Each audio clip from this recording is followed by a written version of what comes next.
Hi YouTube, RepoMan64. I wanted to go over a couple of things, just basic math. Um,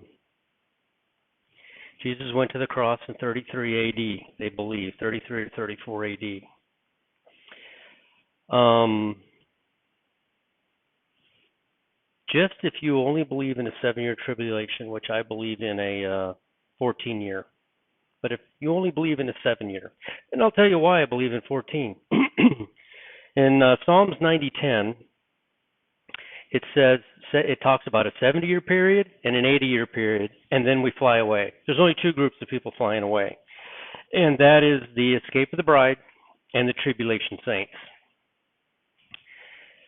For a long time, people have been scared about being left behind because they thought they were going to hell. God is not going to punish everyone for 7 years and then put them into hell. It makes no sense. Punish somebody before you punish somebody. So I want to give you some encouragement, because that's what we're supposed to do. We're supposed to encourage each other. Christians are supposed to help each other and encourage each other. We're not supposed to degrade each other and put each other down. The world does that enough. We don't need to be doing that to each other. So let's just say, I believe in 14 years, you believe in 7. Let's just say it's 7. We know that on May 14th of 1948, Israel did in fact become a nation. If you go forward the 80 years, the 7 years had to do with Jerusalem, the 80 years has to do with Israel. Israel became a nation on May 14th, 1948. If you go forward the 80 years, you come to May 14th of 2028. That's 80 years. If you go forward 70 years from when Jerusalem became the capital, they just discovered that that happened on May 4th of 1950. Both of those dates, if you go to the 2028, come back 7 years, you're at May 14th of 2021. If you go from April the 4th of 1950 and you go forward the full 70 years, see, God, when he talks about a number, I'm 56, but actually I'm not. I was 56 back in November. I'm actually over 56. But if you ask me how old I am, I'm going to tell you I am 56 up until the day before I turned 57.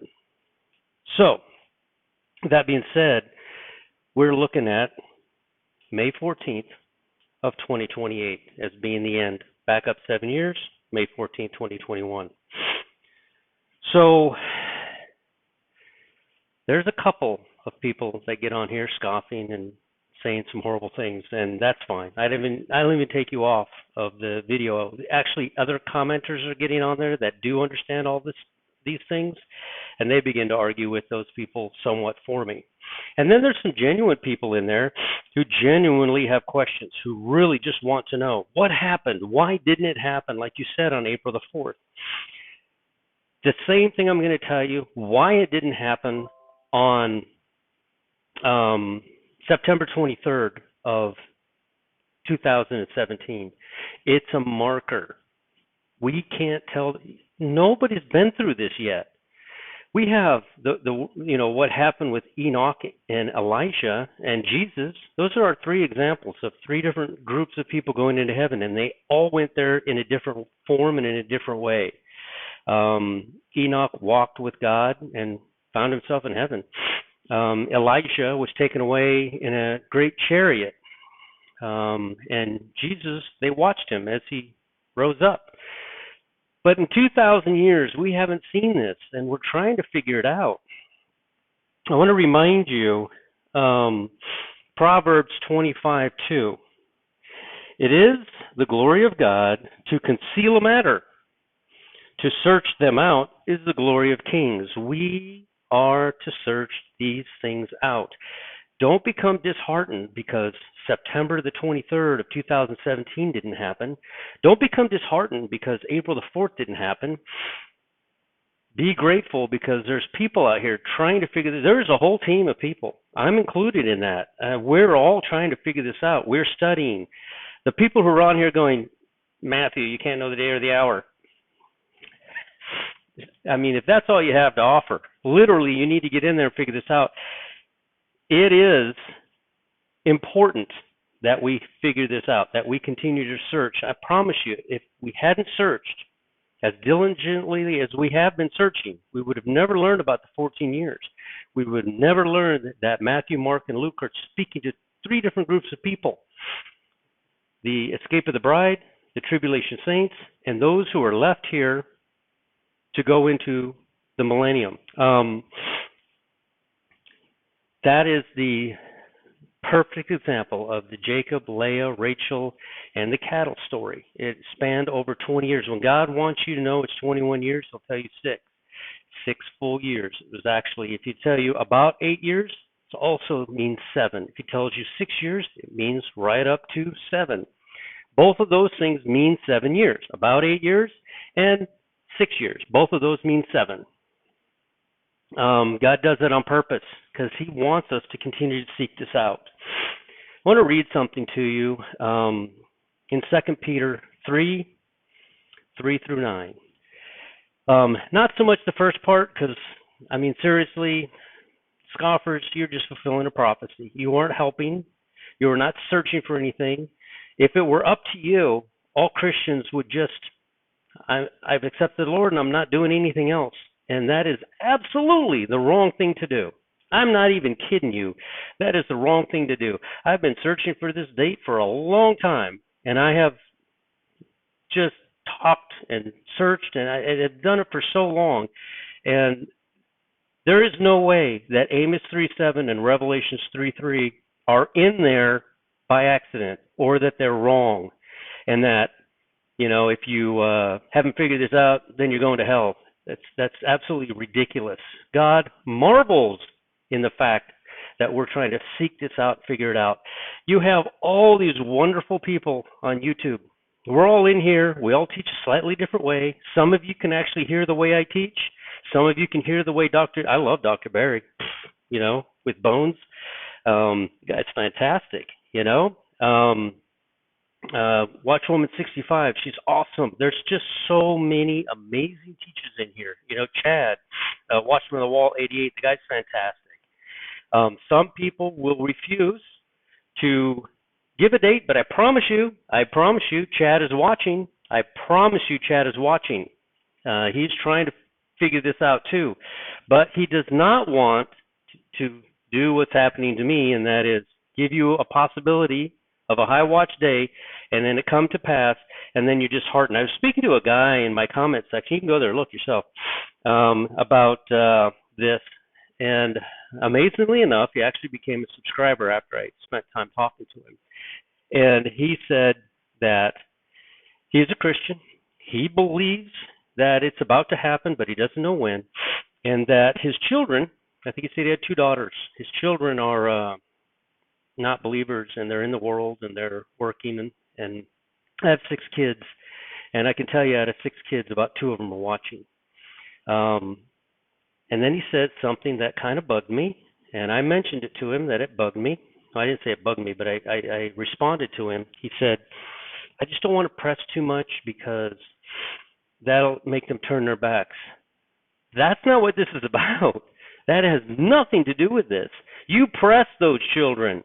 You press those children very hard. Don't stop pressing those children, because when the escape happens, everybody looks at the escape like it's the end. It is not the end. There's still 7 years. It's going to be rough. Oh, I'm not kidding you. It's going to be rough. Many are going to die, but what's death to God?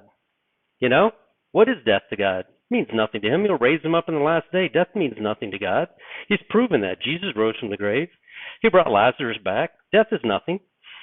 Hopefully that's a little bit of comfort for you, for your children. But what is going to happen when this escape happens? What's going to happen to your children? Oh my gosh, my dad was right. He's been pressuring me to look at this stuff, and I just ignored him. But guess what happens when you don't say anything and you disappear? Aliens took him. I don't know what happened to him. He never told me anything. Now you've done a disservice. You keep pressing those kids. You don't stop. You keep pressing on those kids and telling them. Just like Proverbs 22:6 says, you train a child up in the way they should. I'm paraphrasing. You train a child up in the way they should go. When they grow, they shall not depart. They're going to hear you, but they're not going to apply it until it actually affects them. Remember the prodigal son. He didn't listen. This is what it's talking about. The prodigal son went through tribulation. He went through tribulation. I don't recall how long he was gone, but you'll find that in Luke 15:11 through 32. He went through tribulation. As he was sitting there eating trash out of the garbage can, looking around, he told himself, my dad was right. What am I doing here? At least if I go back, I can become lower than one of his servants, and I can at least be back at the house and sleep in a normal bed and eat a normal meal. I'll work. I'll be lower than his servants. And what happened when he came back? He elevated him above the other son who had stayed there, who had continued to work. Why? The older son just didn't believe. He was just there because he was there. He was going to church. Everything was fine. The prodigal son went off and went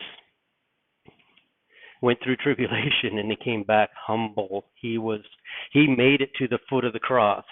That's what I keep teaching everybody here. That's my message to everybody is you got to make it to the foot of the cross. You have to become like the prodigal son. You have to have had everything and lost it all and realize you're never going to make it if you don't have Jesus. That's the point. Go into a quiet room. Pray by yourself. You don't have to tell anybody. Nobody needs to know. You don't have to do anything. But from that moment forward, if you truly are saved, you are always saved. Once you make it to the foot of the cross, there are so many people who walk up in front of a church, they're having a rough time, they accept Jesus, and they go back out and they just live in the world. They were never actually saved. You'll know it. Only a true Christian knows it when they're actually saved.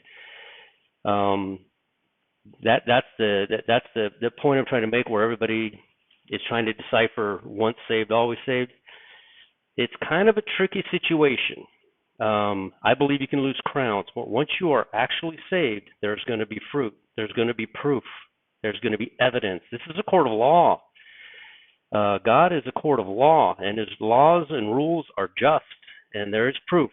There will always be proof when you're saved. So let's go to this. Remember, the first part we've already gone over, but I'm still going to read it. Knowing this first, that there shall come in the last days scoffers, walking in their own lusts, and saying, where is the promise of his coming? For since the fathers fell asleep, all things continue as they were from the beginning of creation. For this they willingly are ignorant, that by the word of God the heavens were of old, and the earth standing out of water and in water, whereby the world that then was, being overflowed with water, perished. So he's talking about the flood right there. Perfect example. It's right there in the Bible. That's what I love about the Bible, is you can find it in there. Am I doing the right thing? Trying to figure out this date. Am I doing the right thing in posting April the 4th and this date? Is God going to be upset at me for trying to figure out when he's coming back? No, it says it right there. It says it right there. He's not going to be upset. This is not a false doctrine. The doctrine is pure. It's all about Jesus, coming to the foot of the cross of Jesus. The rest of this is about crowns. That's what the rest of this is about.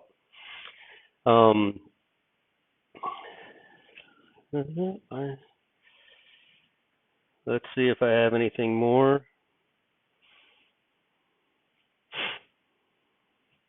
I just wanted to go back over again, how many people lined up for the Revelation 12 sign. So many people lined up for that.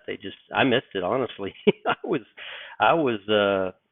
sick. I think I had somewhere, I believe right around here, I was dying in a bed. I had a birth defect. Crazy, huh? Me, strongest guy I know, hardest worker I know, had a birth defect. I was an hour away from dying. Went into the hospital, and I am actually a case study. They actually videotaped the entire surgery. I don't ever want to see it, but I was born with my intestines upside down, and they could not believe. I'm one of 70 people that survived to my age in the last 40 years. One of 70 people that survived to the age of 52 when I was sitting in the bank line. I was on the phone with my wife. I actually told my wife that today's been a very strange day. I own a business, so financing and all that stuff. So something great had come through that I needed for my business, and I was in the bank line, and everything was wonderful. I even commented to my wife that every light on the way to the bank was green for me. I didn't have one single red light. It was like zoop, like I had to get to the bank by a certain time, and it just flew right in there. I've never seen that. I've never seen that. They have the worst lights in Jacksonville, Florida, that they will stop you when they don't need to. There'll be one car there and 9,000 cars bearing down on the light, but they'll stop 9,000 cars to let that one car go. It's the most goofy thing I've ever seen. So I comment to my wife, and while I'm talking to her, I'm like, oh, something doesn't feel right, you know? And then I come home and I start dry heaving and stuff. That's what happens to me whenever I get an infection inside. And they wind up taking me to the hospital where I stay for almost a month. It was one heck of a surgery. I weighed 225 and was a pretty big guy, and I went down to 175, and I've lost most of everything I had. It doesn't matter. It doesn't matter. I don't care. I would have died that day. I was secure and safe. I'm going to heaven. So I just want to let you know that don't ever let anyone convince you that you can lose your salvation because you just don't believe in a date. Keep watching. That's what it tells you. Once you're saved, keep watching. If you don't make it in this group here and you actually see this happen on one of these crazy dates that one of these crazy date seekers are posting, and it actually happens, and you miss it, you're in for a rough ride. But you're going to go to paradise, just like the thief on the cross. He had no searching. He had no works, good works. And I want to remind you, good works is not about his salvation. His salvation happened the second he asked Jesus. He was at the foot of the cross. Well, at the cross next to him, but he was at the cross with Jesus. And he said, please remember me today when you get to heaven. He said, I promise you, today you will be with me in paradise. So keep that in mind, people. You keep searching, and if you find anything at all, we're still looking at those 7 days that Noah was shut up in the ark. We're still looking at those 7 days that Jacob had to give Leah before he could have Rachel. We're looking at those 7 days where Jesus appears to, he disappeared. He said, don't touch me because I have not gone to the Father yet. And then on the 8th day, he appears to Luke. There's no record of him doing anything for 7 days. So the Sword of God is working on some stuff. I don't know what he's come up with. The guy is only trying to figure this out. Before you get angry at anyone for trying to figure this out, remember, it is to the glory of God to conceal a matter. To search them out is the glory of kings. We're searching them out. We're trying to figure this out. If all you do is watch YouTube videos because you want to know, that's awesome. You're a seeker, okay? If reading the Bible or understanding what you're reading is far from you, you're still seeking. You might be included in the bride. So keep seeking, keep watching. If you hear about anything, if you know anything, you better believe that everything you put in the comment section, I search it out. So we need a video from Dr. Barry Ah. His date was April the 26th. He said that, I think, I even put a video up and I said, April 26th, come on, so that might be coming up soon. At any rate, YouTube, RepoMan64. Like, comment, share, and subscribe. We'll talk to you later, YouTube. Night.